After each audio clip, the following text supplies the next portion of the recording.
सभी को नमस्कार। श्री रतनलाल कंवरलाल पाटनी राजकीय स्नातकोत्तर महाविद्यालय किशनगढ़ के यूट्यूब चैनल CCE राज किशनगढ़ पर आप सभी का स्वागत है। स्टूडेंट्स, मैं महेंद्र कुमार वर्मा, सहायक आचार्य व्यावसायिक प्रशासन विभाग। स्टूडेंट्स, इस वीडियो लेक्चर में हम BCom part second business management के paper second fundamental of entrepreneurship उद्यमिता के आधारभूत तत्व में पूंजी संरचना के सेकंड भाग पर डिस्कस करेंगे। पहले भाग में हमने पूंजी संरचना की परिभाषा, अर्थ और पूंजी संरचना को प्रभावित करने वाले तत्व कौन कौन से होते हैं, जिसमें आंतरिक और बाह्य तत्व शामिल थे, उस पर डिस्कस किया था। आज के इस वीडियो में हम एक आदर्श या अनुकूलतम पूंजी संरचना के लिए कौन कौन से प्रमुख गुण होने चाहिए उसके ऊपर डिस्कस कर रहे हैं। तो स्टूडेंट्स, आदर्श या संतुलित पूंजी संरचना से आशय संस्था द्वारा जारी की जाने वाली प्रतिभूतियों के उस मिश्रण से लगाया जाता है जो संस्था की पूंजी लागत को न्यूनतम तथा संस्था के अंशों के मूल्यों को अधिकतम बनाए रखता है। यानी कि जो संस्था के अंश हैं जिसको जनता में जारी किया गया है, उनके मूल्यों को अधिकतम बनाए रखना, जिससे कि आम जनता को या जो व्यक्ति उसमें इन्वेस्ट कर रहा है उसका विश्वास उस संस्था में बना रहे। और अगर हम दूसरे शब्दों में अगर हम बात करें तो आदर्श पूंजी संरचना तब कही जाती है जबकि संस्था द्वारा प्रयुक्त विभिन्न दीर्घकालीन वित्तीय स्रोतों तथा समता अंश, पूर्वाधिकार अंश, ऋण पत्र, दीर्घकालीन ऋणों आदि का ऐसे अनुपातों में उपयोग किया जाता है ताकि संस्था को न्यूनतम औसत लागत पर वित्त उपलब्ध हो सके तथा अंश पूंजी पर अधिकाधिक लाभ प्राप्त किया जा सके।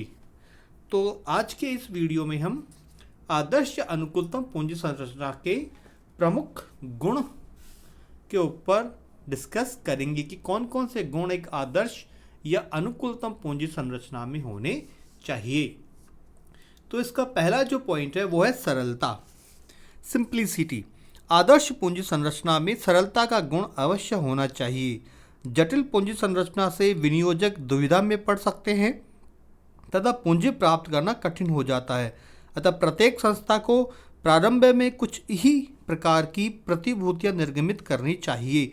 धीरे धीरे व्यवसाय के विकास के साथ साथ प्रतिभूतियों में विविधता लानी चाहिए। इससे विनियोजकों का विश्वास भी बढ़ेगा और पूंजी प्राप्त करना भी आसान हो जाएगा। दूसरा जो इसका गुण है वो है लोचशीलता, यानी कि फ्लेक्सिबिलिटी। पूंजी संरचना में लोचशीलता का गुण भी होना आवश्यक है। इससे आवश्यकता अनुसार पूंजी संरचना में आसानी से परिवर्तन एवं संशोधन करना संभव हो सकता है। इस गुण के होने से आवश्यकता अनुसार पूंजी में कमी या वृद्धि करना भी आसान हो जाता है। यानी कि संस्था अपने अनुसार अपनी मांग या अपनी आवश्यकता के अनुसार पूंजी संरचना को का निर्धारण कर सकती है, उसे घटा बढ़ा सकती है। तीसरा है न्यूनतम लागत, यानी कि मिनिमम कॉस्ट। आदर्श पूंजी संरचना का एक मूल गुण यह है कि पूंजी न्यूनतम मूल्य पर प्राप्त की जा सके। अतः पूंजी संरचना का निर्माण करते समय पूंजी के विभिन्न स्रोतों पर आने वाले खर्चों को ध्यान में रखना चाहिए। इन खर्चों में ब्याज या लाभांश, अभिगोपन की दलाली, विज्ञापन तथा प्रविवरण व हस्तांतरण के खर्चे, ब्याज या लाभांश के भुगतान के खर्चे आदि प्रमुख होते हैं। इन सभी खर्चों को ध्यान में रखकर ही प्रत्येक वित्तीय स्रोत की लागत की गणना करनी चाहिए तथा पूंजी संरचना का निर्माण करना चाहिए।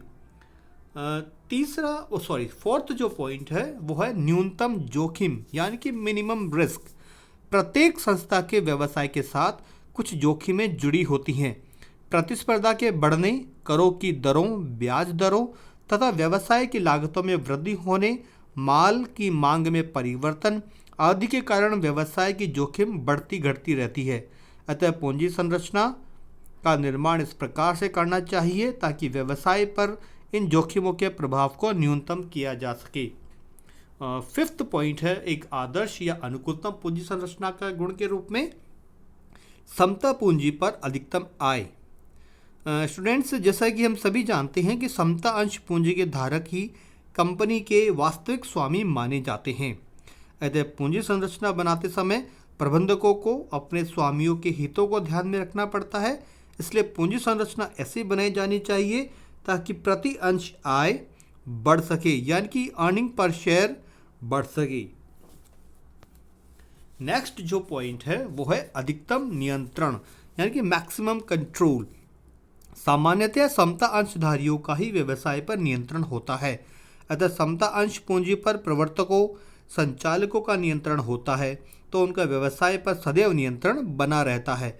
किंतु यदि धीरे धीरे उनके द्वारा धारित अंशों का प्रतिशत गिरने लगे तो उनका संस्था पर से नियंत्रण समाप्त हो सकता है। प्रवर्तकों तथा संचालकों द्वारा धारित समता अंशों का प्रतिशत गलत पूंजी संरचना के कारण गिर सकता है। इसलिए हमेशा अधिकतम नियंत्रण वाली पूंजी संरचना ही एक संस्था प्रधान को रखनी चाहिए। सेवंथ जो पॉइंट है वो है सरकारी कानूनों एवं नियमों के अनुरूप। पूंजी संरचना तभी आदर्श एवं व्यवहारिक हो सकेगी जबकि वह सरकारी नियमों एवं कानूनों के अनुरूप हो। भारत का पूंजी नियंत्रक पूंजी निर्गमन नियंत्रण अधिनियम के अंतर्गत समता अंश पूंजी, ऋण पूंजी, पूर्वाधिकार अंश पूंजी आदि के निर्माण के लिए मार्गदर्शक बातें निर्धारित करता है। अतः पूंजी संरचना इन मार्गदर्शक बातों के अनुरूप होनी चाहिए, यानी कि जो भी देश के नियम कानून बने हुए हैं उन्हीं नियम और कानूनों का अनुसरण करते हुए पूंजी संरचना का निर्माण करना चाहिए। नेक्स्ट पॉइंट है विनियोजकों के लिए आकर्षण, यानी कि अट्रैक्शन फॉर इन्वेस्टर्स। पूंजी संरचना में आकर्षण का गुण भी होना चाहिए। यदि पूंजी संरचना से विनियोजक आकर्षित नहीं होते हैं तो उस पूंजी संरचना का कोई महत्व नहीं होता। अतः यदि पूंजी हेतु विनियोजकों को आमंत्रित किया जाता है तो उनके आकर्षण के पहलुओं पर ध्यान देना आवश्यक होता है। नेक्स्ट पॉइंट है तरलता, यानी कि लिक्विडिटी। संस्था की पूंजी संरचना ऐसी होनी चाहिए जिससे संस्था की तरलता भी बनी रह सके। अतः संस्था द्वारा ऐसे ऋण पत्र जारी किए जा सकते हैं जिन्हें बाजार में पुनः क्रय किया जा सके तथा आवश्यकता पड़ने पर पुनः बाजार में विक्रय किया जा सके। पुनः क्रय की शर्तों वाले ऋण पत्रों के निर्गमन की प्रथा आजकल बढ़ती जा रही है, यानी कि बाय बैक का जो क्लोज है उसका प्रचलन वर्तमान समय में बढ़ता जा रहा है। लास्ट और जो 10th जो पॉइंट है वो है पूर्ण उपयोग। संस्था को पूंजीकरण करते समय यह बात भी ध्यान में रखनी चाहिए कि प्राप्त धन का पूर्ण उपयोग हो जाए। अगर हम अन्य शब्दों में बात करें तो पूंजी संरचना से न तो अल्प पूंजीकरण करना चाहिए और न ही अति पूंजीकरण, यानी कि दोनों का आपको बैलेंस रखना जरूरी है। उचित पूंजीकरण करना ही सर्वाधिक उपयुक्त रहता है। आवश्यकता से अधिक वित्त उपलब्ध नहीं रहना चाहिए और आवश्यकता से कम भी नहीं होना चाहिए, यानी कि जितना वित्त आपने बाजार से अर्जित किया है अपने शेयर के द्वारा, अपने ऋण पत्रों के द्वारा, उस सारे वित्त का पूर्ण उपयोग संस्था में होना चाहिए। तो आज के इस वीडियो में इतना ही। आपको ये वीडियो कैसा लगा हमारे YouTube चैनल के कमेंट बॉक्स में ज़रूर बताएं। धन्यवाद।